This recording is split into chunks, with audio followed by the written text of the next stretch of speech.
이 시간 8절의 말씀을 우리가 함께 읽도록 합니다. 그러므로 회개에 합당한 열매를 맺고 속으로 아브라함이 우리 조상이라 말하지 말라. 내가 너희에게 이르노니 하나님이 능히 이 돌들로도 아브라함의 자손이 되게 하시리라. 아멘.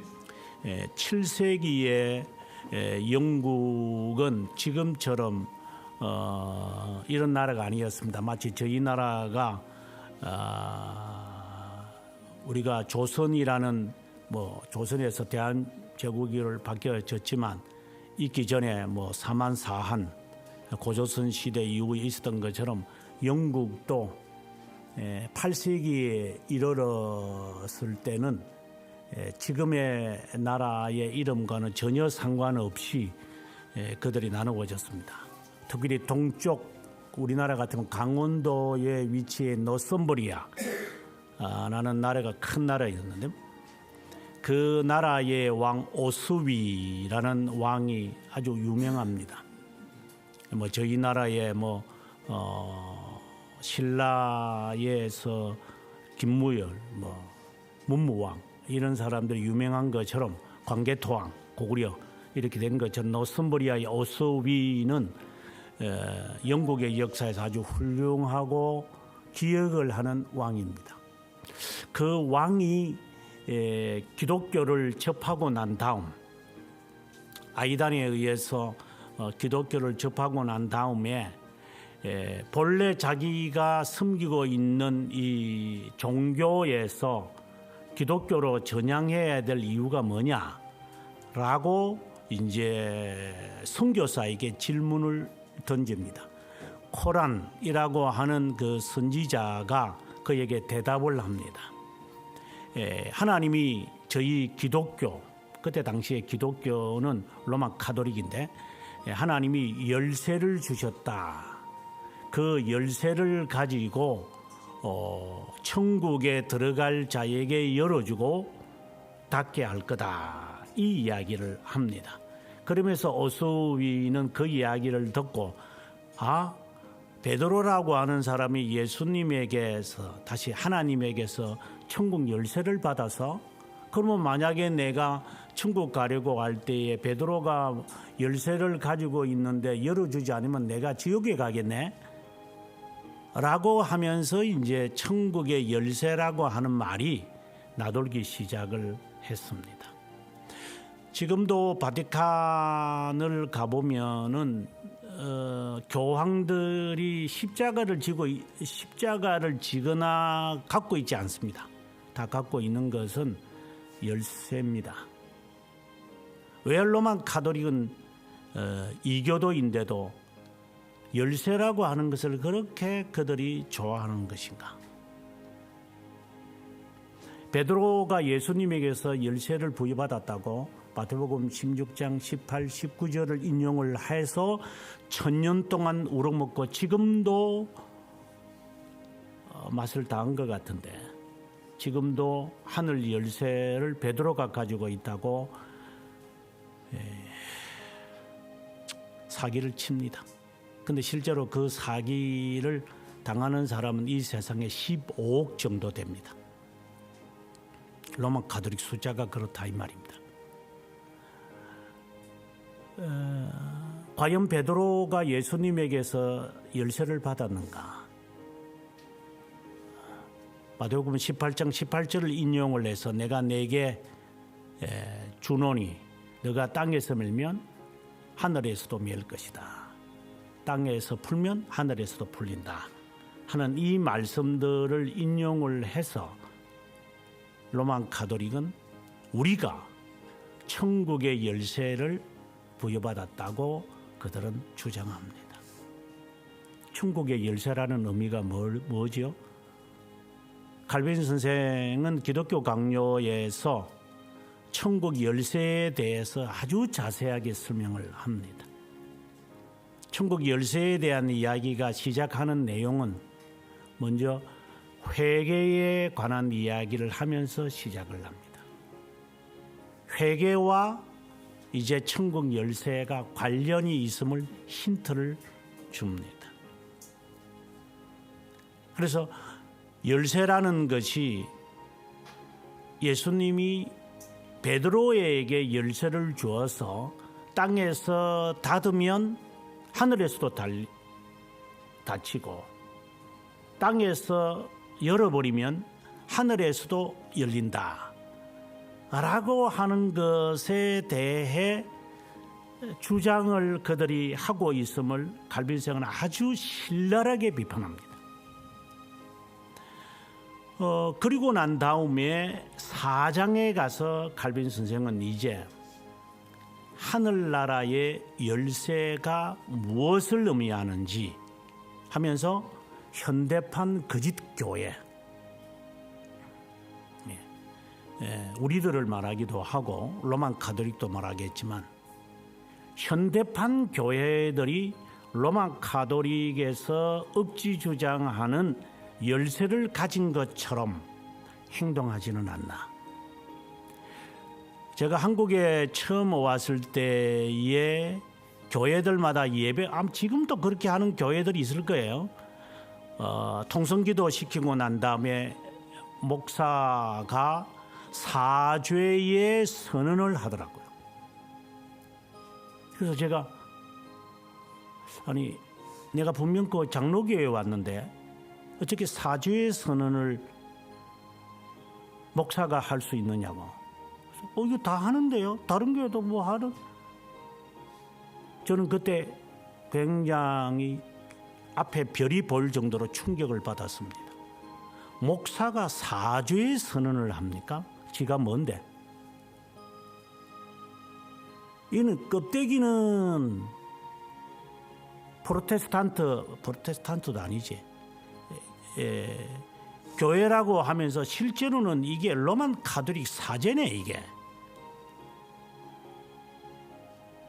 이러한 충격적인, 이 문화 충격보다도 더 큰 충격. 이는 교회도 아니야. 이것들은 사제가 될 놈이 왜 목사가 돼서 자녀 놓고 개인 재산이 있으니까 좋으니까 목사가 된 거야. 근데 행동은 사제가 하면 좋지. 술 마시고 담배 피우고 어떤 짓을 해도 괜찮고 평생 월급 주고 죽을 때까지. 그러니까 행동은 로만 카톨릭 사제처럼 하지 않으면서 권리와 혜택은 다 박아다 누리겠다 하고, 행동은 자유방종과 자유방임인 프로테스탄트의 목사처럼 제도 안에 들어와 있고, 이야, 정말 날 강도들이구나 하는 그런 충격적인 것을 지금도 받고 있습니다. 천국의 열쇠라고 하는 말이 로만 카톨릭이 앞으로도 주님 오실 때까지 사용해 먹는 그러한 뜻을 가지고 있는 것인지, 저는 오늘 본문을 읽으면서 이게 죄 용서에 대해서 분명한 개념을 설정해야 되겠구나. 이게 왜? 당시에 유대인들에게 지금 세례 요한이 뭐라고 하느냐면 독사의 자식들아 이렇게 말을 해요. 좀 더 정확하게 표현하면 독사의 새끼들아 이 말을 합니다. 이 말의 내용은 겉으로는 아브라함의 자손이라고 말하면서 프로테스탄트라고 이야기하면서 살아가는 것을 로만 카톨릭처럼 방종 방임 하면서 살아가는 너희들아 같은 내용입니다. 예수쟁이들 가운데서 이렇게 회개의 열매가 없으면서 입만 살아가지고 삶의 개혁은 없으면서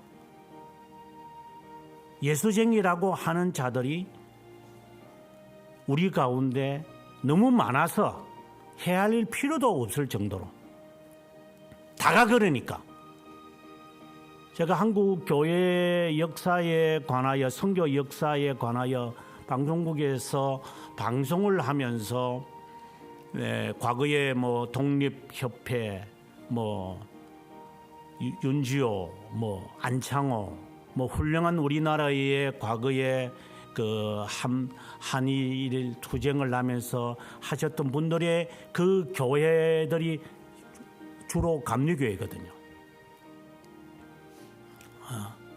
그래서 제가 이 서울, 경기, 호남 이쪽에 있는 교회들을 다 찾아서 방송을 한 적이 있어요. 그러면서 지금도 교회가 이 사회의 리더가 되어야 된다고 그들은 주장을 해요. 그리스도가 오신 것은 국가의 리더가 되도록 만들기 위해 오신 게 아닙니다. 그럼 그때는 우리나라의 지도자들이 다 기독교인이었는데 정말 기독교인이었을까요? 그들이? 저는 질문을 던집니다. 한국 근대사의 우리나라 지도자들이라고 하는 자들에게. 의사나 열사 그걸 논하는 게 아니라 기독교인이 맞나? 너희들이.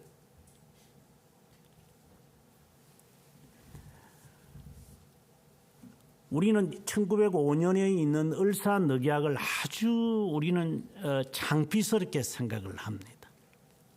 그래서 아마 일본에 대해서 우리는 마치 그 자격지심이 있는 것 같습니다. 그 위에 늠름하게 있지 못하고 일본에 관해서는 이유 없이 그냥 싫은 겁니다. 일본 애들이 우리나라의 모든 것을 다 가지고 갈 때 이완용이가 했던 말이 있습니다. 이완용이는 본래 독립협회의 회장이었습니다. 정말 국가를 사랑하는 사람이었습니다. 그는 국제학교를 만든 고종이 영어 배우는 그 학교, 우리나라 같으면 지금 국제학교죠. 그런 데 가서 공부한 사람입니다. 똑똑한 사람입니다. 일본을 몰랐던 사람입니다. 그런데 어느 날 갑자기 그가 일본을 두둔하기 시작을 합니다. 왜 사람이 저렇게 갑자기 변할까요?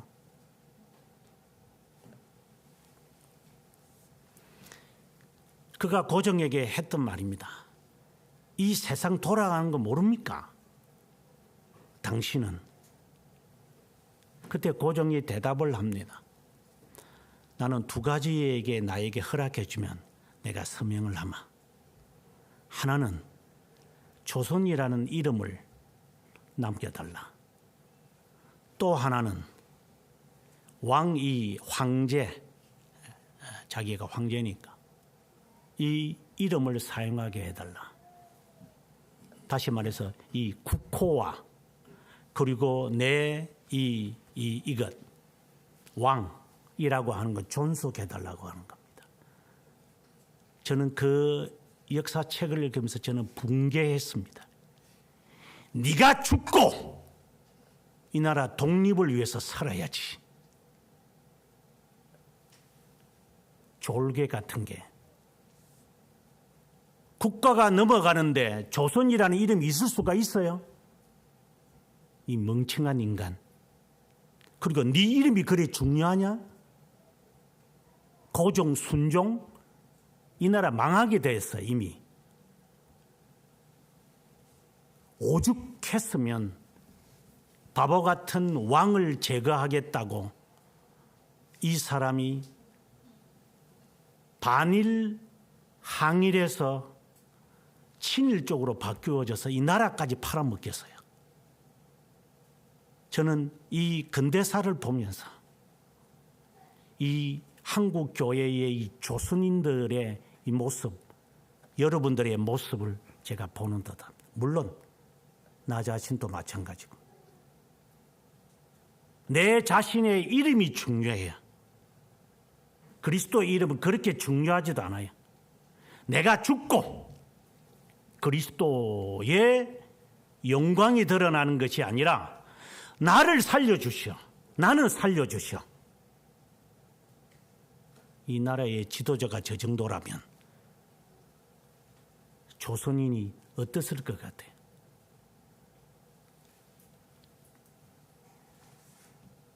답답한 우리의 모습이다.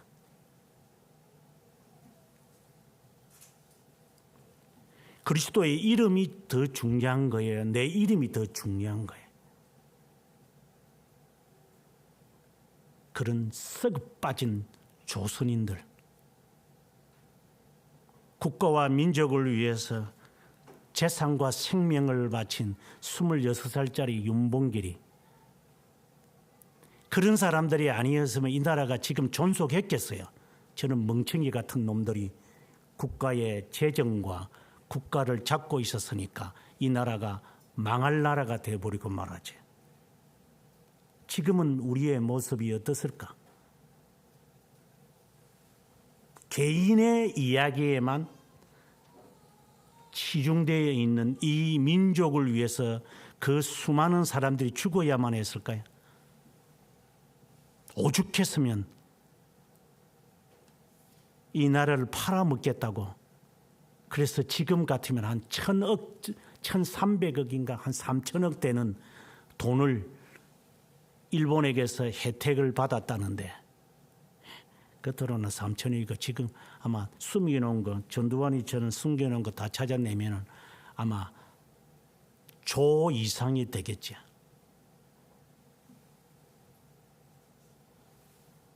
우리는 예수 팔아먹지 않는가? 나는 질문 던지고 싶습니다. 네 자신의 개성이 그래 중요하나? 내 자존심 상하는 게 중요하나? 그리스도의 명예가 실추되는 것은 관심이 없는 고종이나 똑같은 놈들이다. 나라 팔아먹는 놈들이나.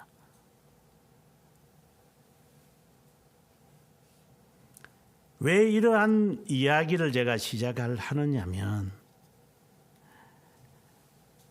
오늘의 이 본문에서 세례 요한의 심정이었을 것이다, 이 말입니다. 시주의신에서 이렇게 말합니다.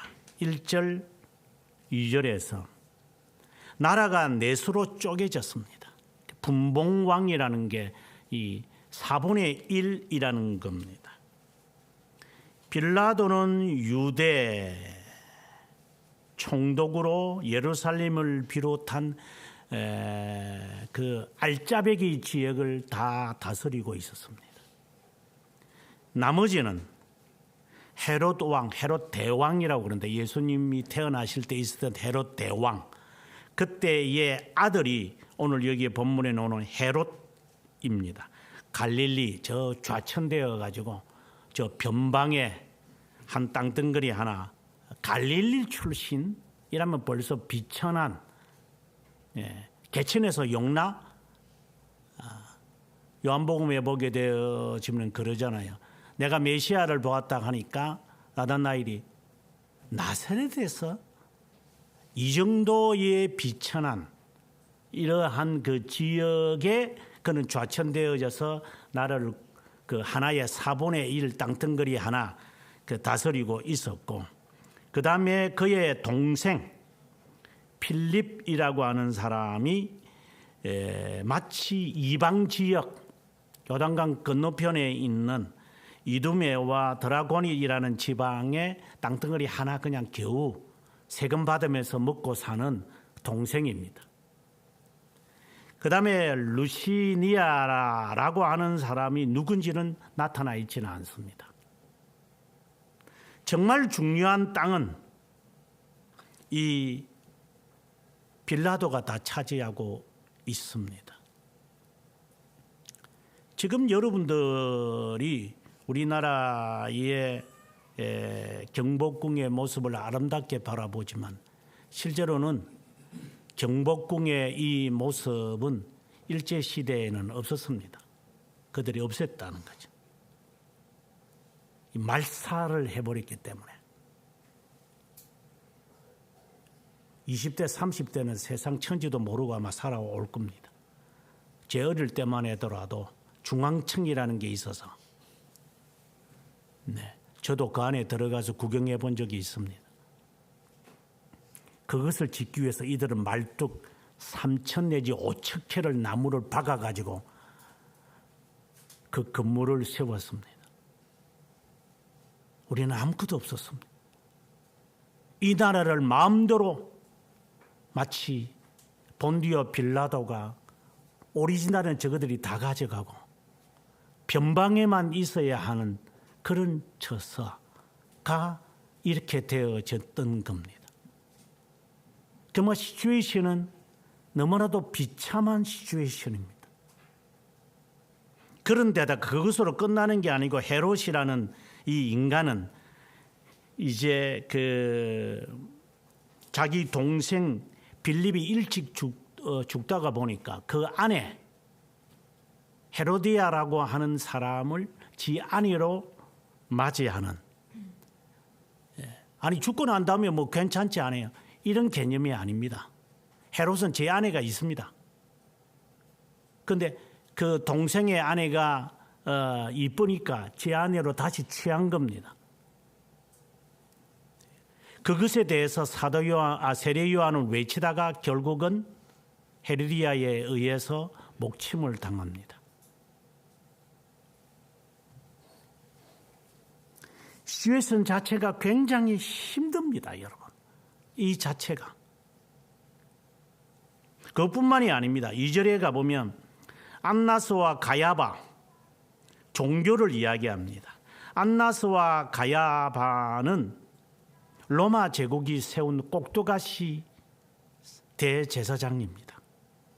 안나스가 되었다가 지 사위한테 물려줘서 대제사장직을 계속해서 보존해 갑니다. 한국 교회를 보시면 압니다. 지 자식한테 교회를 넘겨주는 사람들. 종교적으로도 정치적으로도 당시에 예수 그리스도께서 오시기 바로 전까지 이 이스라엘은 우리나라에 을사늑약이 있었던 그 전후라고 생각을 하시면 이해하기가 아주 쉬울 겁니다.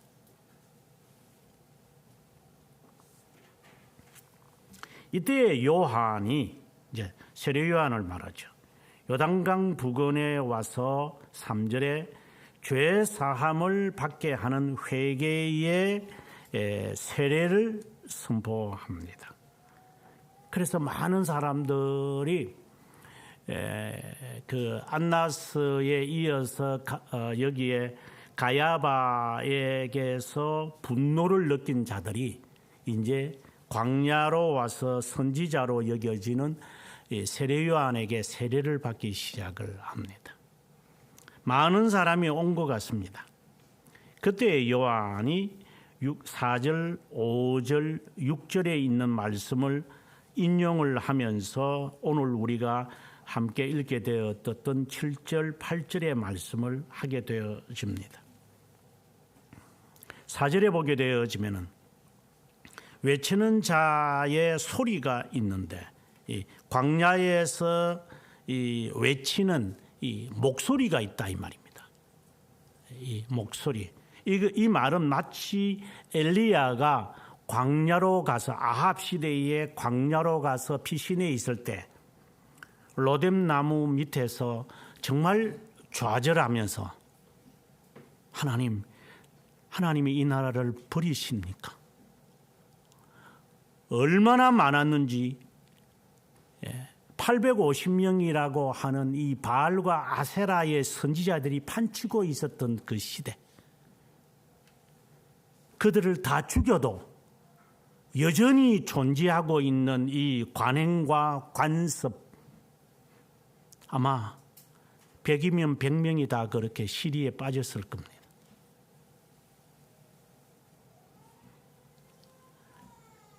되돌아갈 수 없는 한국교회, 그 책임을 누구에게 돌려야 할지 모를 정도로 거짓 선지자, 거짓 교회, 거짓 신자, 거짓 교리, 온통 거짓말만 있는 이 한국 교회. 그렇다고 저는 깨끗하고 나는 참되고 나는 참된 목자다 이 말이 하는 것이 아니라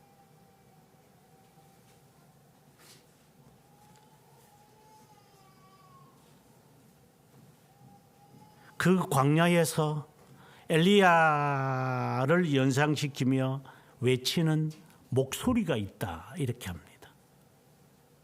그 목소리가 뭐라고 하느냐?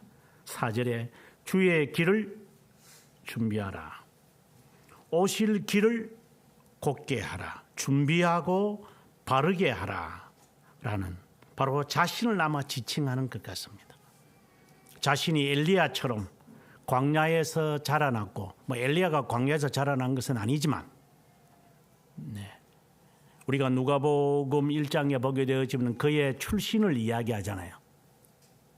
그래서 아마 부모가 일찍 죽고 난 다음에 혼자 아마 이렇게 버려진 아이였는지 모르겠습니다. 아니면은 당시에 돌볼 사람이 없어서 그래서 그는 아마 광야에서 석청을 먹으면서 이렇게 살지 않았을까. 그러면서 아마 엘리야에게 임하셨던 그런 세미한 음성들을 그는 들으면서 이 시대를 읽지 않았을까. 정말 외롭게. 그래서 수도사들이 교회사에 보게 되어지면은 이러한 자세를 많이 해요.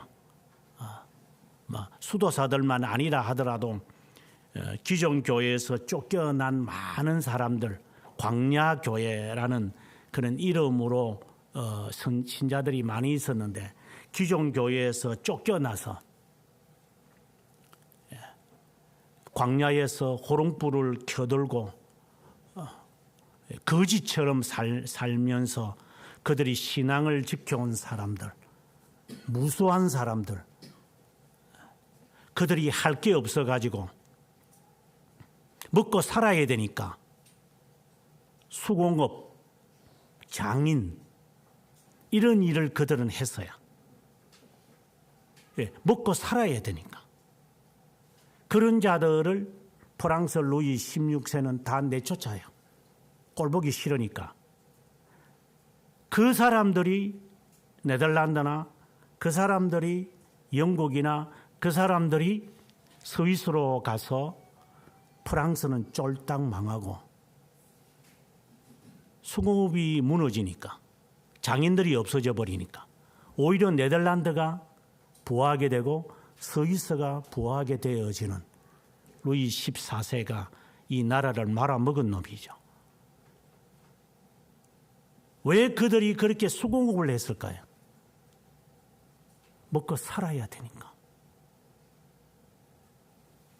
관료직에 들어가서 떵떵거리면서 사는 졸개들하고는 다르게 다 추방당했기 때문에 광야교회 성도들이 그래서 그들은 먹고 살기 위해서 장사를 하고 개, 돼지처럼 일을 하면서 자녀들을 교육시켜야만 했고 그리고 그들은 이름 모를 나라에 가서 살려고 몸부림쳤던 거예요. 그것하고 한국 교회하고 비교해 보면 참 우스울 때가 많지만 이 사기꾼들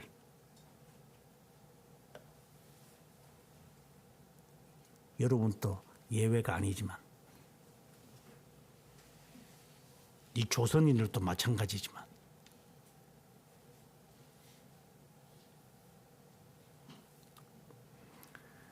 그 속에서 자랐던 이 세례 요한은 주님의 오심에 관하여 이야기를 하기를 5절에 골짜기는 메워지고 산들과 작은 산들은 낮아져야 한다. 겸손을 이야기하고 있는 거죠. 그러니까 삶을 지금 이야기해요. 준비하라 오실 길을 곧게 하라는 것은 회개를 의미하고 메워지고 낮아지고 곧아지고 평탄하라는 것은 겸손 회개의 열매를 지금 이야기하는 겁니다. 6절에 가서 모든 육체가 하나님의 구원을 보리라 하는 것은 세속 가운데 살아가는 그리스도인들의 이 모습, 견인을 말하는 건데, 견인의 결과가 무엇임을, 구원임을 지금 말하고자 하는 겁니다. 쉽게 말한다면 광야에서 외치는 이 메시지, 아주 시끄러운 가운데 들리지도 않겠죠. 그 들리는 메시지가 회개하라 라는 말과 그 다음에 겸손하라, 하나님의 나라를, 구원에 관심을 가져라 하라는 메시지를 이사야가 선포했고, 이제 내가 이것을 재현하겠다고 하고 이야기를 하는 겁니다. 이러한 시츄에이션에서 이제 요한은 세례받으러 사람들이 많이 오겠죠. 막 교회 오는 거나 마찬가지죠. 뭐 때문에 교회 오는지 모르죠, 사람들은. 병 나으려고 오는 건지, 왜 교회 오는지 저는 모르겠어요. 저는 묻고 싶어요. 왜 전도해야 되는지. 교회 그렇게 선전해가지고 교회당에 사람들 앉혀놓고 뭐 할 건데? 데리고 오면 다 되나? 애새끼 낳아놓고 돌보지도 않는 부모들.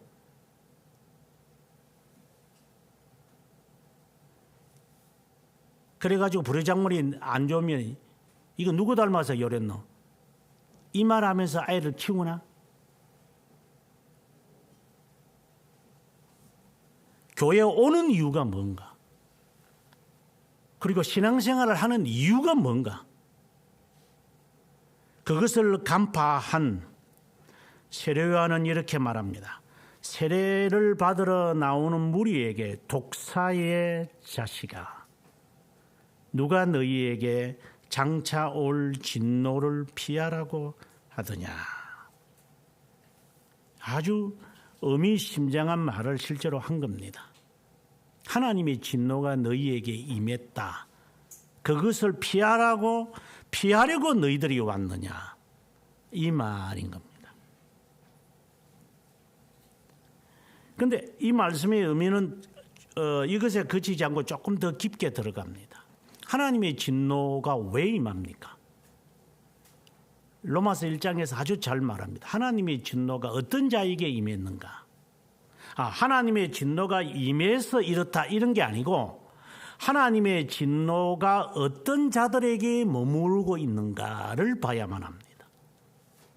하나님의 진노가 임한 것은 못되고 안되고 망하는 것을 말하는 게 아니에요. 하나님의 진노는 그런 것을 말하는 것이 아니라 하나님을 믿고자 하는 마음이 일어나지 않는 것, 다시 말해서 회개할 마음이 없는 것. 장가도 가야 되고 시집도 가야 되고 소도 사야 되고 내가 할 일이 태산 같은데 라고 하는 자를 말하는 겁니다. 그러니까 믿고자 하는데, 믿고자 하는 마음도 아예 없겠지만 어쨌든 믿음의 선물을 받지 못한 사람들, 또 다른 말로 말하면 중생이 되지 않은 사람들, 이런 사람들이 하나님의 진노를 받았다.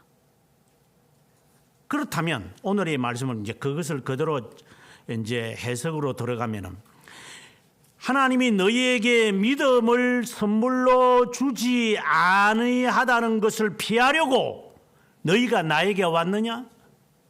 이 말은 구원을 받으려고 왔느냐? 이 말입니다. 왜 너희가 왔느냐? 질문을 던지는 겁니다. 왜 너희가 예수 믿으려고 하느냐? 이 말인 겁니다. 저는 늘 하는 말이지만 많은 사람들이 교회에 와야 할 이유가 없다. 저는 그렇게 생각합니다. 여러분도 마찬가지고. 언제든지 지 마음 내키면 떠나고 지 마음 내키면 오는 사람들이잖아요. 지 마음에 내키면서 살아가는 것들이잖아요.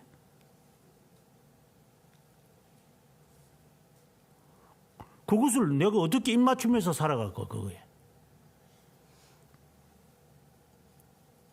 언젠가 누가 이런 농담 삼아가 아니가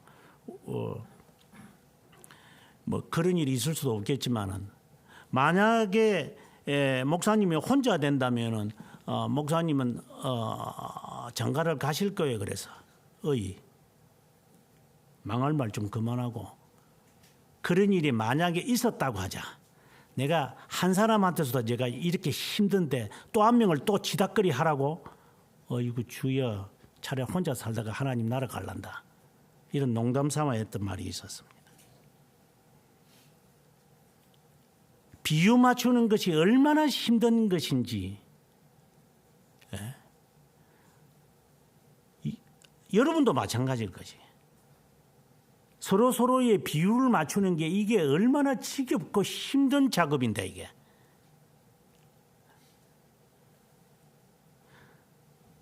하물며 이 성도들이 자기 입맛에 다 맞추어 달라는데 이게. 그래서 저희 아들이 목사가 되었으면 좋겠다고 해서 신학교를 보냈고 제가 졸업한 학교에 졸업을 시켰고 그래서 이제 목사 되겠지 이랬더만은 지 스스로가 안 한다고 그래서 그래 하지 마라.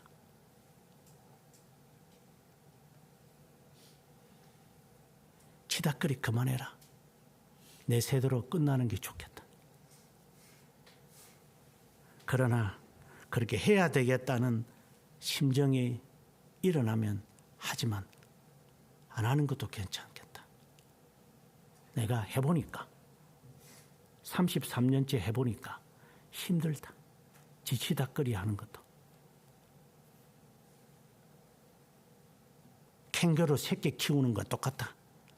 이니 시집 장가도 안 가고 집구석에 남아가지고 엄마가 아빠가 주는 거 벌이 주는 거 그거 먹고 사는 그 사람들이나 부모가 보는 그 꼴을 보는 것 같아 이 말입니다.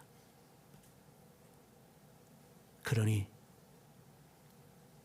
당시에 이 세례 요한의 심정이 어땠을까?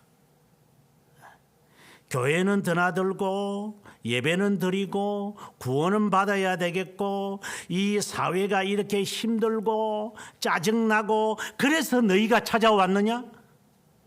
이제 이 말을 지금 하는 거예요. 도대체 그리스도를 찾는 이유가 뭐냐라는 질문처럼 왜 너희가 세례받으려고 왔느냐? 8절에 합당한 열매를 맺으라. 이것은 거룩한 삶을 말하는 거겠죠. 7절에 말하는 장차 올 진노를 피하라고 하더냐 하는 이 말은 8절에 해석을 하기를 하나님이 능히 이 돌들로도 아브라함의 자손이 되게 하시리라 라고 말합니다. 이것은 구원을 말하는 거니까. 하나님은 언제든지 누구에게든 어디서든 하나님은 진노를 베풀지 않고 그를 건져낼 거다. 심지어 돌 가지고도 떡을 만들어 먹을 수 있는 것처럼 돌을 가지고도 아브라함의 자손 아담을 흙으로 만드셨는데 언제든지 하실 수 있다. 이건 하나님의 권능에 있는 거다. 이건 하나님의 선택된 자를 지금 이야기하는 거죠. 그래서 선택되지 않은 자가 하나님의 진노에 머물고 있다. 이 말을 합니다. 만약에 너가 선택된 자라면 이야기를 이어갑니다. 9절에 도끼가 나무 뿌리에 놓였으니 좋은 열매 맺으라. 만약에 너희가 세례를 받고도 좋은 열매를 맺지 않고 있다면 저주를 받을 거다. 이것은 불에 던져질 것이다. 이렇게 이야기를 합니다.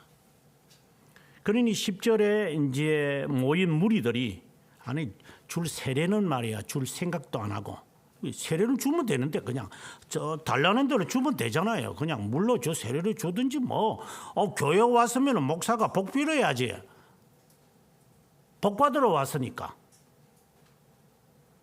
근데 앉아가지고 독사의 자식이라고 이야기를 하니까 뭐 하나님은 돌들 가지고도 구원받게 하실 수 있다.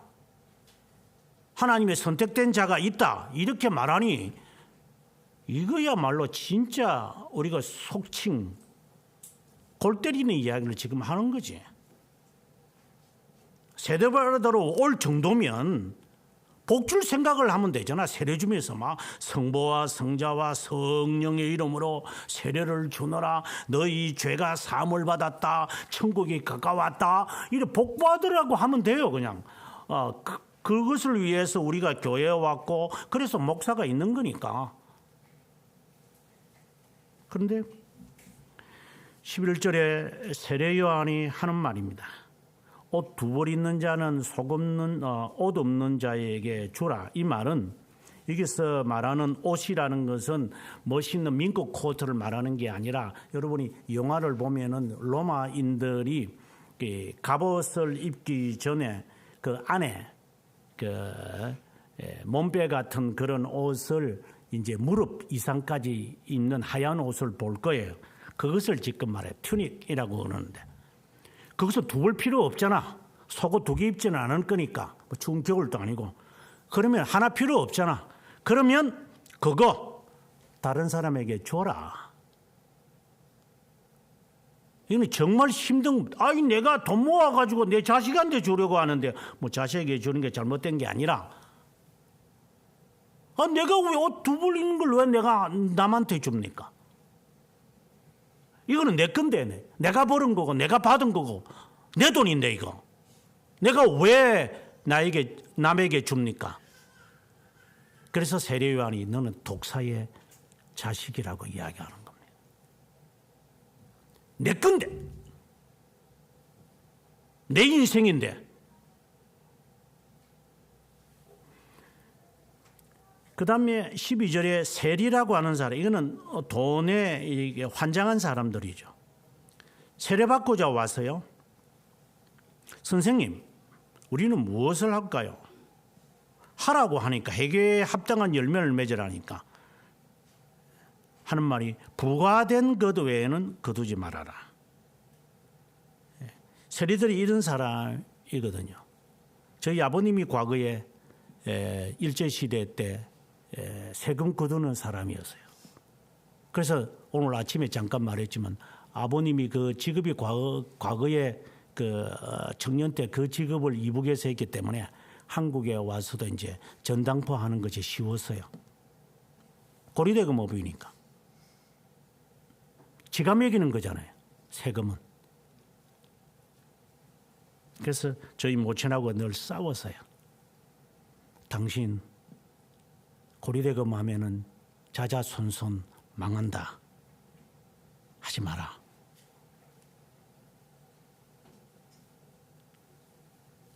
이 말은 오늘 우리가 오전에 이제 도둑질 하지 말라는 계명을 배웠지만 도둑질 하지 말라는 말과 같은 겁니다. 있는 것으로 족할 줄 알아라. 더 가지려고 하지 마라. 그러면 꿈이 없는 거 아니에요? 도둑질하는 거하고 꿈 있는 거하고는 다르죠.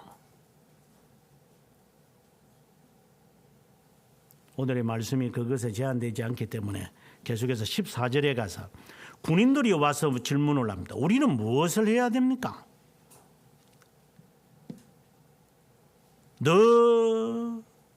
저희 나라는 관료들이 잘 사는 나라예요. 정부의 권력을 공무원들한테 줘요. 지 것도 아니면서 공투세를 하죠. 제가 교수로 있으면서 느껴지는 게 교수라고 하는 이 직책이 학생들에게는 엄청난 거거든요. 그래서 교수로 있을 동안에는 교수님 하면서 딸내미들은 와가지고 발장 뛰고 나이 드신 분들은 와가지고 가족 동원해가지고 집에 초청하고 그리고 남자들 같은 경우에는 뭐 이렇게 상품권이라 그러나 교환권이라 그러나 그런 거 주면서 고마워합니다. 그러면 딱 졸업하고 나면 끝나는 거죠. 왜? 이 교수직이 주는 어떠한 권위라는 게 있죠. 이걸 잘못하면 배임죄에 이제 해당되어지는 거죠. 그것은 공부를 하려고 국가에서 권한을 주고 그 직책에 대한 권한을 주는 거지, 지가 마치 권력을 지가 쟁취한 것처럼 인생에서 지가 과정인 줄 알아요. 그래서 세상의 과장은 여기 와도 과장이에요. 세상의 부장은 여기 교회 들어와도 부장이고 집에 와도 부장이에요. 이게 관료의 의식에 가득 차 있는 것들이에요. 그러니까 권위주의자다 이 말입니다. 그런 권위자만이 아니라 없는 사람은 밖에서 받는 스트레스를 여기서도 스트레스 받는다고 해석을 하는 애들, 직장에서 당하는 그 억압을 내가 당신한테도 받는다, 이런 식으로 또 관료적인 공투세를 또 하고, 위에 있는 놈은 위에 있는 놈대로 하고 아래에 있는 놈은 아래에 있는 놈들로 하고, 이 나라가 어떻게 본다면 완전히 희한한 나라가 지금 돼가고 있는 상황이죠. 그러니까 이기적이죠.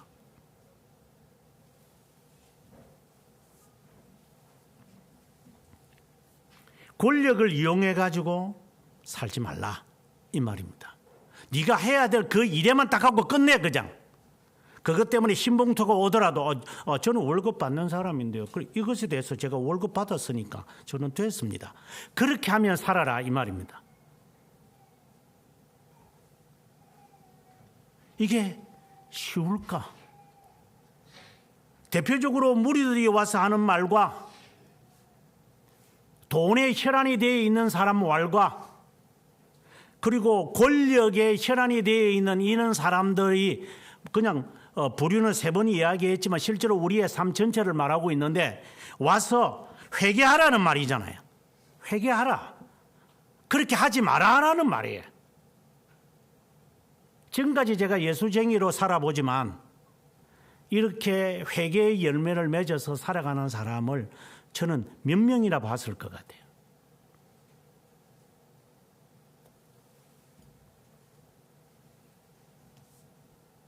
여러분도 마찬가지고.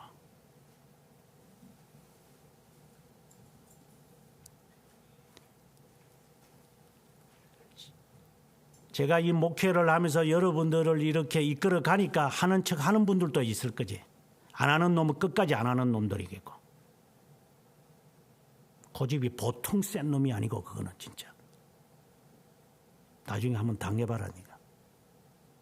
그 고집 때문에 네가 한번 당할 때가 올 거다. 이렇게 했는데도, 훈계를 하는데도 말을 안 들으면 이것이 없어졌을 때 이제 어떻게 되어질까?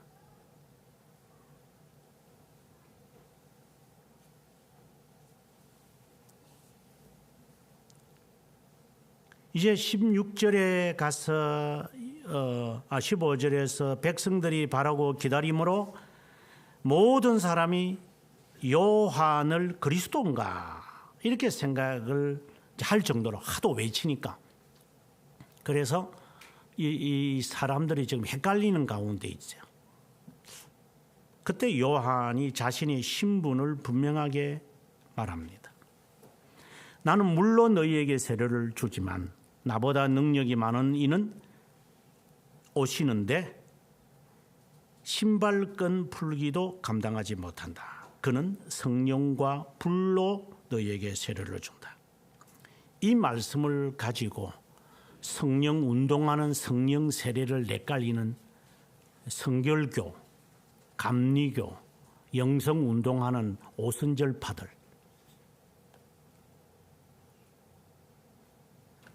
정말 물 세례를 준 것은 맞는지 저는 질문하고 싶어요. 아니 물을 갖다가 이런 게 물 확 붓는 게 이게 물세례인가 이게? 이게? 이 사기꾼들. 물세례라는 말의 의미가 뭐고 그리고 여기에 성령과 불의 세례라는 말의 의미가 뭔지 고넬료 가정이 주님의 명령을 따라서 베드로를 초청해서 말씀을 듣고 온 가족이 모여서 말씀을 듣고 난 다음에 너희가 세례를 받았냐 우리가 요한의 세례밖에 모르겠습니다. 그래서 기도했을 때에 성령으로 세례를 받게 돼요. 지금 여기서 있는 16절의 말씀과 같은 이야기거든요. 그가 오면은 불과 성령으로 너희에게 세례를 베풀 것이다. 그 다음에 17절에 가서 손에 키를 들고 자기 타작마당을 정하게 하실 것이다. 알곡은 모아서 곳간 안에 들인다. 죽정이는 꺼지지 않는 불에 던진다. 이 무엇을 의미하는 거예요? 이게 타작마당에 가서 알곡을 이렇게 모아가지고 계속 이렇게 키질을 하는 거지. 후후 하면서 껍데기 가라지들 다 날아가라고. 이 말의 의미가 뭘까요? 예수 그리스도가 그렇게 하신다는 거잖아요. 불세례와 성령세례에 관련되어 지금 하는 말씀이잖아요. 이 키질을 하면서 끝까지 살아남는 사람들이 있을 것이다. 그래서 아르미니우스 파처럼 끝까지 경건과 믿음에 따른 순종을 하면은 구원에 이르는 선택된다고 말해야 될까요? 이 무엇을 의미하는 걸까 이게요? 나는 너희에게 물세례를 준다. 예수 그리스도는 불과 성령의 세례를 준다. 그래서 저거들이 예수인가? 불세례를 받으라고? 성령 세례 받으라고 이렇게 합니까? 이게 사이비들.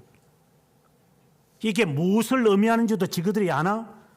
그래 불세례 받는다고 위에서 불이 내려오나? 가슴이 뜨거웠을 뿐. 뜨거운 게 뭐 불세례가? 사기꾼들. 그래서 그거 세례 받으려고 여러분 손 들고 기도했고 손 들고 노래 불렀어요? 그래서 불세례 받았어요? 불이 임하는 거 느껴봤어요? 이 말씀의 의미는 그런 가짜배기들이 하는 불, 성령 의미하지는 않는 거예요. 세례요한이 이제 세례받으러 온 사람들 죄 용서를 하게 하는 여기에 3절에 있는 말씀처럼 죄 사함을 받게 하는 회개의 세례를 선포한다. 죄를 용서하는 회개. 이 말씀을 그대로 받아들이면 회개를 위해서 세례받으면 죄 용서를 받는구나. 이렇게 해석이 되는 거예요. 방금 이야기했던 그런 사람들, 지금 불세례, 그 다음에 성령세례, 이렇게 하기 위해서 사람들에게 회개를 촉구해요. 그래서 회개하라고 여러분 잘못한 거 있으면 오늘 여기 말씀처럼 2벌 있으면 1벌 있으면 나눠 주십시오. 세리들에게 그 돈에 노예되지 마십시오. 그렇게 하면서 이야기를 해요. 그러면 이게 회개가 되잖아요. 그래서 그 회개하도록 하기 위해서 이제 세례를 받는 거예요. 세례를 받으면 이제 죄 용서를 받게 된다는 이 이야기를 지금 논리를 펴는 거거든요. 일반 사기꾼들이. 오늘의 말씀은 그 의미가 아닙니다.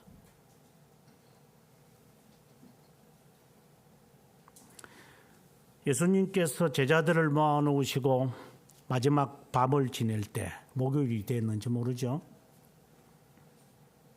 저들끼리 막 싸우니까 성찬식을 했는데도 막 싸우고 그래요. 야, 이제 내일 아침 되면 예수님이 이제 예루살렘에서 쿠데타 이렇게 해가지고 이제 왕이 되겠지? 우리가 3년간 고생했으니까 베드로 당신이 위에 올라갈까요? 그러면 나는 변화산에도 갔으니까 옆에 좀 있읍시다. 서로 앉아가지고 그따위 소리만 하고 있어. 앉아가지고. 예수님 제자들도 그랬어요. 우리도 마찬가지고.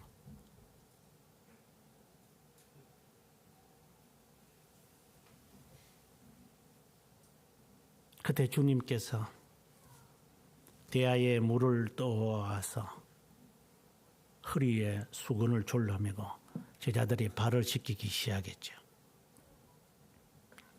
베드로가 안 됩니다, 주님. 그때 베드로에게 주님이 하는 말, 몸을 씻긴 자는 발만 씻으면 된다. 씻으라. 그럼 제 전체를 다 씻어달라고 하는 베드로에게 하신 말씀의 의미가 뭘까요? 그래서 세족식 합니까? 교회들마다 수련회 하면은 그 더러운 발, 그 꼬랑내 나는 발, 더러워서 진짜. 내 발도 내가 꼬랑내 나서 내 발 씻기 싫을 때가 있는데. 그런 흉내내라고 주님께서 그 세족식을 시킬까요? 이 잔내비들 같으니라고.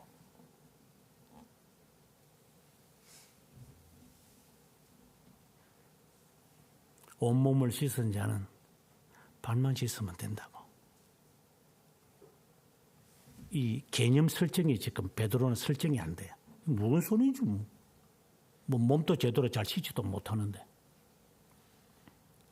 발은 항상 샌들을 신고 다니는 먼지에 이렇게 샌들을 신고 다니니까 어떤 때는 맨발로 다니는 사람들 많아서 그래. 발은 항상 더럽잖아. 그래서 발을 씻으면 돼. 발을 씻어.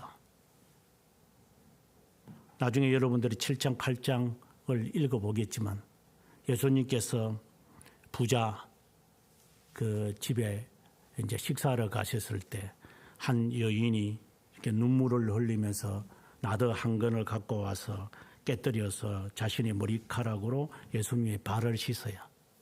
그때 시몬이라고 하는 이 그 집주인이 막 시기가 나가지고 아니 저거 말이야 가난한 사람 주지 저 예수쟁이 예수라고 하는 자 말이야 지 발에 기름 붓는 거 저거 저 아까운 기름 저거 대접받는다고 시기심이 막 일어났죠. 그때 주님이 하는 말씀이 뭔지 아십니까? 시몬아 너는 내가 들어올 때에 내 발 씻을 물을 주지도 않았어. 주님이 말씀의 의미가 뭔지 아십니까? 이 여인은 알고 있다고. 왜 눈물을 흘리며 예수님의 발을 이렇게 훔치고 있는지 여러분 아십니까? 왜 예수님이 그 말을 했습니까?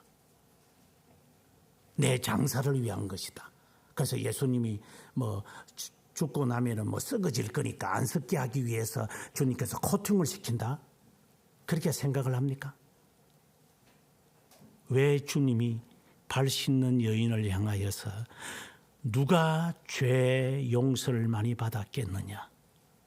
시몬에게 질문한 겁니다. 시몬아, 내가 질문 하나 하자. 많은 사람이 빚진 사람이 있고 적게 500데나리온을 빚진 사람이 있다. 두 사람이 다 탕감받았다. 누가 더 고마워하겠느냐? 당연히 많은 사람 받은 거죠. 그거는 아니냐? 이 여인이 그렇다. 무슨 말입니까, 여러분? 왜 여인이 예수님의 발을 씻는 겁니까? 성경에 뭐 예수님의 장사? 예수님의 발에 뭐 못 박힐 거니까 그래서 그 발을 아프실 거니까 미리 뭐 코팅하는 건가요? 예, 여러마. 네가 그따위로 주님을 알았느냐? 주님이 장사를 위함이다라고 하는 의미가 뭔지를 알고 그 말을 하고 있느냐? 여러분은 알고 있습니까? 내 장사를 위함이다라고 하는 이 의미가 무엇 때문에 주님이 그 여인을 칭찬을 하셨고 죄들의 용서에 관한 양을 이야기하면서 이 여인이 훨씬 죄 용서를 많이 받았다고, 그래서 이 여인은 이렇게 하고 너는 죄 용서를 받은 자가 아니기 때문에, 물론 받은 자이겠지, 너는 적게 받았으니까, 그래서 너는 나에게 발 씻을 물을 주지 않는 거다, 이 말을 하는 거예요. 왜 예수님께서 제자들이 발을 씻깁니까? 흉내내라고?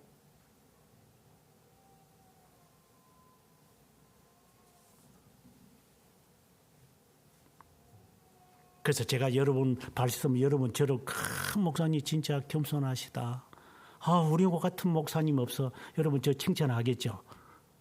그래 더러운 것을 그렇게 해, 저는 안 합니다. 네 발 네가 씻어라. 주님의 의도가 그게 아니기 때문에.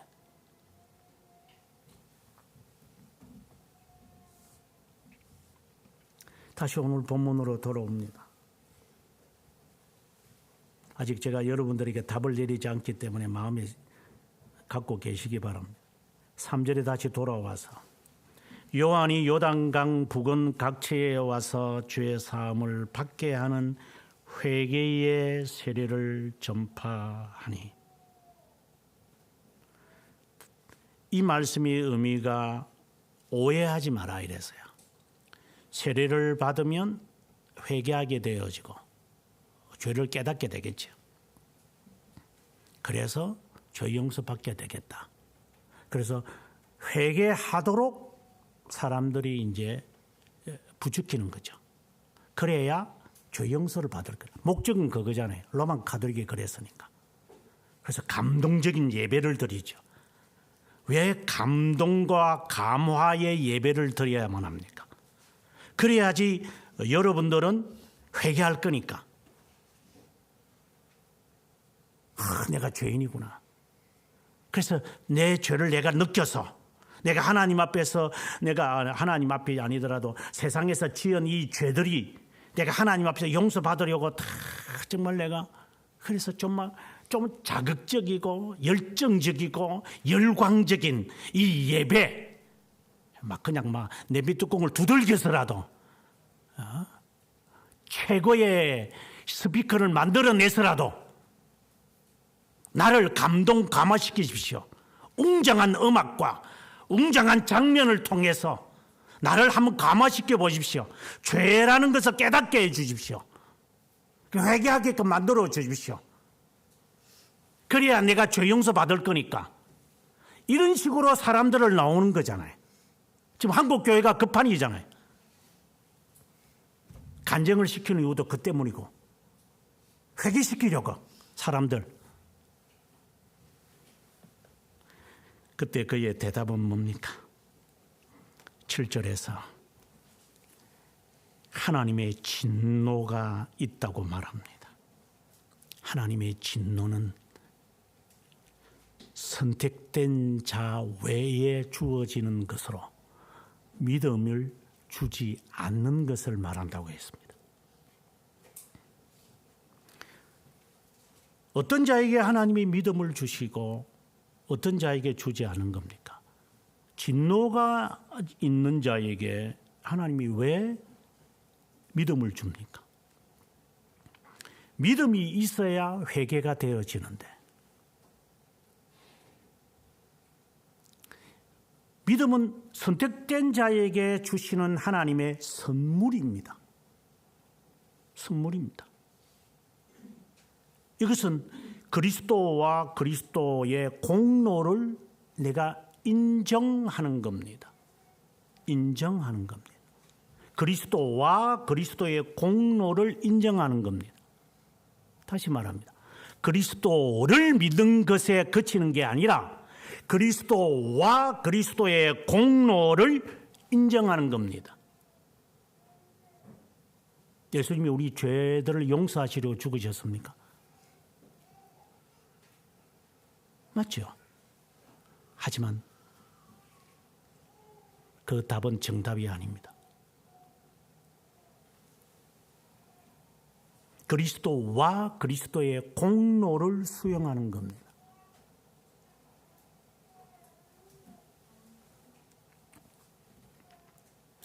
진노를 피하려고 하느냐? 이 말은 너희가 믿음을 얻으려고 회개하려고 그리고 구원을 받으려고 지금 나왔느냐? 이 말입니다. 그래도 일말의 양심이 있어서 그렇게 얻으려고 왔느냐? 내가 너희에게 말한다. 믿음이 있는 자는 회개하게 되어 있는 거다. 왜? 믿음은 회개로 나타나는 거니까. 그러면 회개는 그러면 이렇게 죄 용서하면 되는 거 아닙니까? 저 용서해 주세요, 용서해 주세요 라고 하면 되는 거 아닙니까? 합당한 열매가 따라 나오는 거다.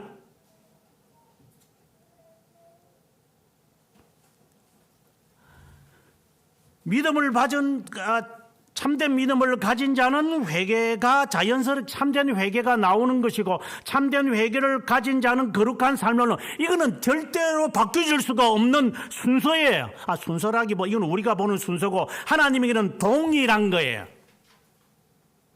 선택과 믿음과 회개와 회개의 열매는 같은 거예요. 회개의 열매가 있으니까 회개한 것이고, 회개의 열매가 있으니까 선한 게 사니까 나는 회개한 것이고, 회개한 것이니까 믿음의 선물을 받았고, 믿음의 선물을 받았으니까 선택된 자이고 구원받겠다 하는 그 논리는 틀린 거예요.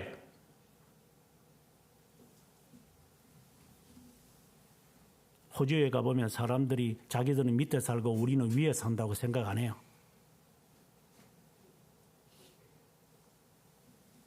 똑같이 추워요. 착각 속에 있지 마세요.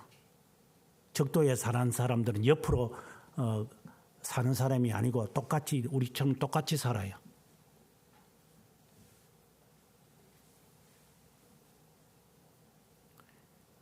그들은 여름이라고, 우리가 여름이라고 명명했을 뿐이지 그들은 여름이라고 생각 안 해요.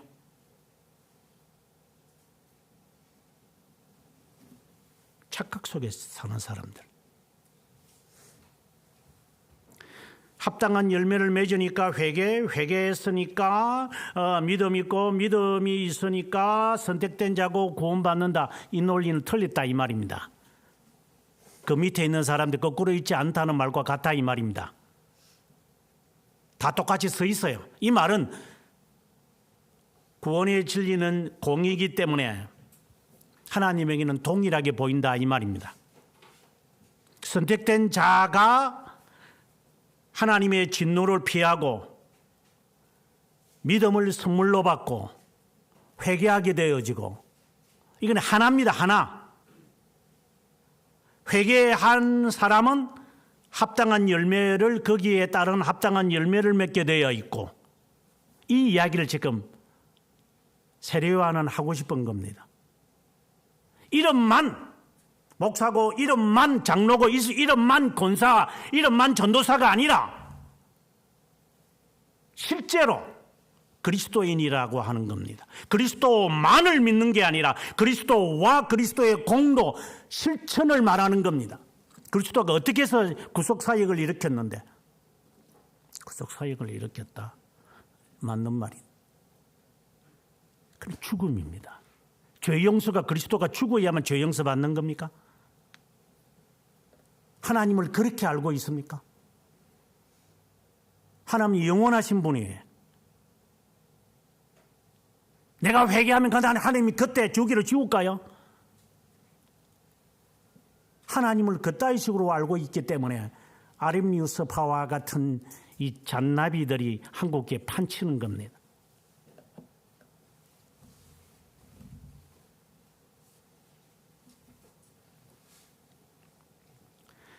(8절에) 이어서 그가 돌들 가지고 아브라함의 자손이 되게 할 수 없겠느냐, 이 말씀도 바로 선택에 관한 이야기를 하는, 하나님의 영원하심을, 하나님의 진노를 누구에게 내려느냐, 선택되지 않은 자이겠죠. 아직 이 말은 굉장히 쉽게 하는데 실제로 힘든 이야기죠.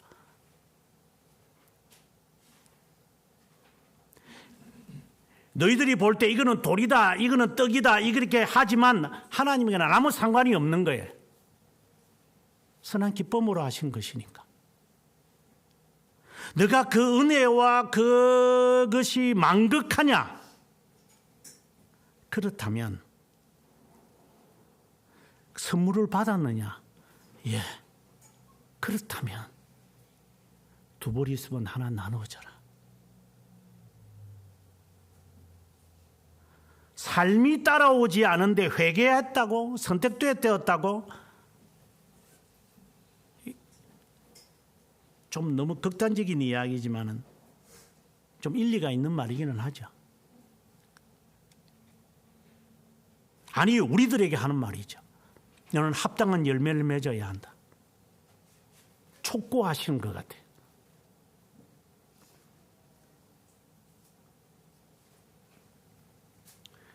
이제 비로소 16절에 와서 나는 너희에게 회개를 촉구한다. 믿음은 그분이 주시는 것이고 선택도 그분이 하시는 것이, 그래서 그분은 성령과 불로 세례를 주는 것이고, 나는 너희에게 마치 발을 씻는 것처럼, 주님이 겸손하라고 말하시는 것처럼 겸손해라. 내가 선생된 자로서 너희에게 이렇게 행했으니 겸손해라. 회개에 합당한 열매를 맺어라. 나는 너희에게 이것밖에 못한다. 정말 참된 회개, 생명에 이르는 회개를 하시는 분은 그분이시고, 그분은 내게 와서 너희들이 왜 나에게 왔느냐? 선택된 자이기 때문에 온 거 아니냐? 선택되지 않은 자가 왜 나에게 오느냐? 내가 어떻게 하란 말이냐 너희에게? 내가 불로 세례를 줄 수 있느냐? 나는 신발의 끈만 푸는 거 외에는 아무것도 없다. 나는 할 수 있는 게 아무것도 없다. 단 물로 씻는 것 외에는, 중생케 하시는 하나님, 이미 선택하신 하나님, 나는 못한다.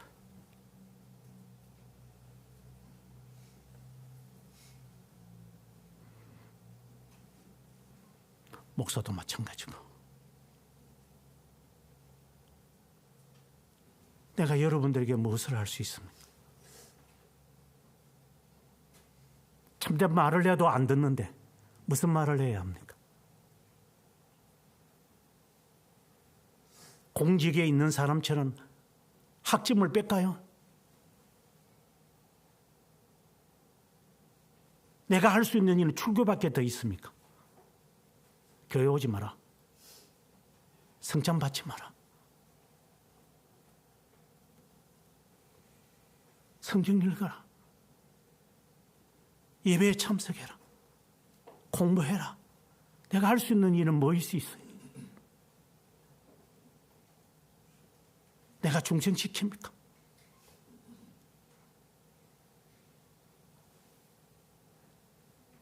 독사의 자식아,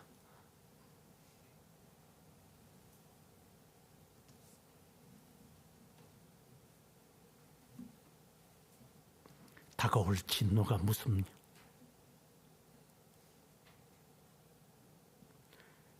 여러분들이 삶에서 예수쟁이로 삶을 정리하지 않으면 힘들 겁니다. 오늘 이 말씀이 그대로 적용이 될 겁니다. 독사의 자식아,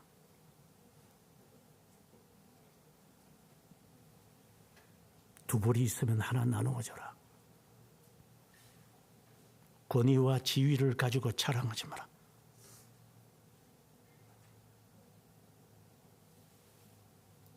모든 자를 섬기는 자로 섬겨라. 이렇게 정리를 하고 난 다음에 제 마음속에 이것이 열쇠라는 단어가 저에게 박힌 이유가 있습니다. 열쇠가 뭡니까? 칼빈 선생이나 아우구스티누스가 말합니다. 테르툴리아누스도 그런 말을 해요. 열쇠란 복음 선포와 기강이다. 오늘 본문에 바로 그걸 말합니다. 너희들이 복음의 선포를 들었다면 기강에 힘쓰라. 훈련, 기강이라는 말은 다른 말로 훈련, 징계, 훈육, 의에 바르게 함과 하나님의 사람으로 만들어 가도록 하는 말씀처럼 바르게 함과 거룩하게 함과 의로 자라게끔 하는 이걸 기강이라고 그럽니다.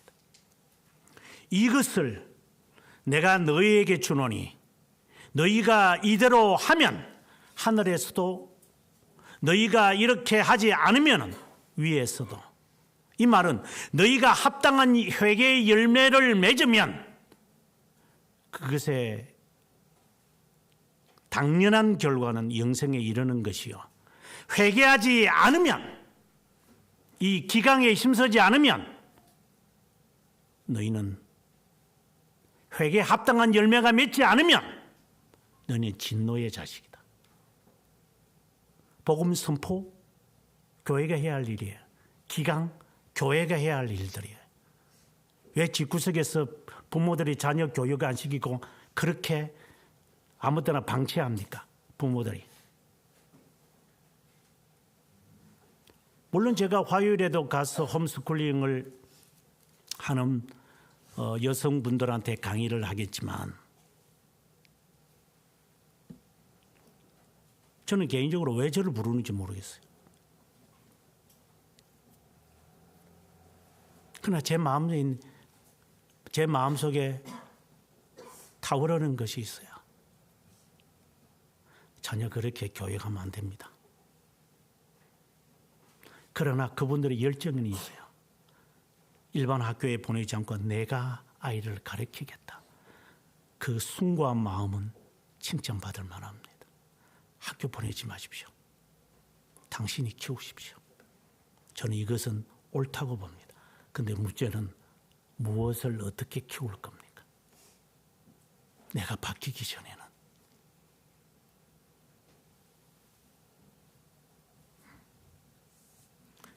내가 그 지식을 가지지 않은데 지식을 줄 수 있습니까? 내가 하지 않는데 그것을 자녀에게 줄 수 있습니까? 그래. 내가 돈 줄 테니까 가서 사 먹으면 되잖아. 엄마, 아빠 지금 바쁘거든. 바쁘니까 그냥 네가 거기 그 냉장고 있으니까 그냥 먹고 이렇게 해. 이렇게 하는, 물론 가끔씩 할 수는 있겠지만 그것이 일상생활에 되어 있는 사람들. 그럼 너는 그 시간에 뭐 하는 듯이니까? 이 사고 자체가 바뀌어야 된다거나, 자녀 교육을 위해서 내가 몇 배나 공부를 해야만 된다든가. 제가 그런 말을 했지만 초창기에 교수의 그 교수 임직도 되기 전에 전임 강사나 시간 강사 오면은 이게 뭐 1시간 반 강의하기 위해서 뭐 하루 종일 공부하고 이러거든요. 뭐 알아서 하는 게 아니에요. 뭐 저도 마찬가지였고, 이제 한 오랫동안 시간이 지나니까 이제 노하우지 생겨서 이제 연구 안 해도 되는 판에 빠지니까 이제 문제가 되지만, 정말 공부 많이 해야지 가르치는 겁니다. 부모가 홈스쿨링을 할 때 얼마나 많이 준비해야 될 것 같아요. 그 숭고한 마음이 그렇게 되려면 많이 해야죠. 정말 내가 복음의 선포로 하나님의 자녀임을 깨달았습니까? 아, 내가 죄인이구나. 그래, 나는 주님이 필요하다. 주님 없이는 못 산다. 그래서 나는 시간을 들이고 돈을 들이고 내 재능을 들이면서 그분을 위해서 살고 싶다. 세상 모든 인연 다 끝나도 괜찮다. 나는 주님과는 인연을 못 끊는다. 이게 기본적인 자세입니다. 예수쟁이가. 그래서 이걸 지키려고, 이 관계 유지하려고 어떤 것이라도 내가 다 내려놓을 수 있다. 이것을 위해서 나는 모든 것이 필요한 것이다. 이것이 아니라면 이 모든 것을 언제든지 내는다. 내 생명도. 이는 극단적인 이야기지만 이것을 나에게 선언을 하는 거예요. 복음을 들으면서. 근데 내가 이것이 잘 행동이 안 돼. 실제로. 듣고 배우고 아는 거는 그거밖에 없으니까. 세상에 싸돌아다니는 그거밖만 얻는 거는 그거밖에 없어가지고.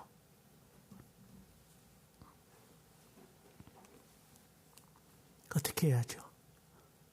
주님은 교회를 만드셔서 훈련시키시겠지. 바로 잡아라. 모든 것에서 바로 잡아라. 어떤 것이든 새로 재정비해라.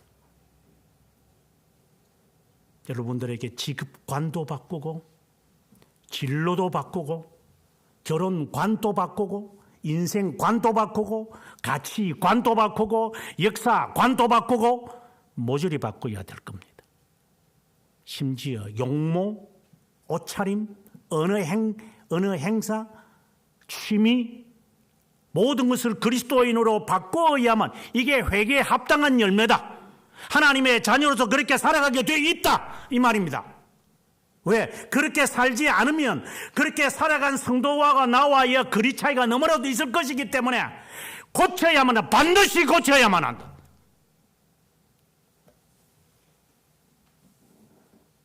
그때가 우리보다 어려운 것이 아니기 때문에. 그래서 체면 차린다고 조선이라는 이름은 사용해 주세요. 그리고 왕의 이름은 그대로 보존하게 해주세요. 이 멍청기 같은 게 네 죽고 이 민족 살려야 할 임금은 되지 못하나 니만 살고 이 나라는 다 팔아먹나? 여러분에게 이야기합니다. 팥죽 한 그릇에 장자면 팔아먹는 당연한 자 되지 말고 배고프면 배고픈 대로 지내고 가난하면 가난한 대로 지내면서 까불거리지 말고 띠봤자 벼룩이고 부처가 하는 말대로 띠봤자 부처 손바닥 안에서 노는 거다. 하나님이 높이면 하나님이 높인다. 네 스스로 높아지려고 까불지 마라. 하나님이 높이시면 감당이 안 된다. 그것이 하나님의 기강에 어울리는 자에게 주어지는 하나님의 약속입니다.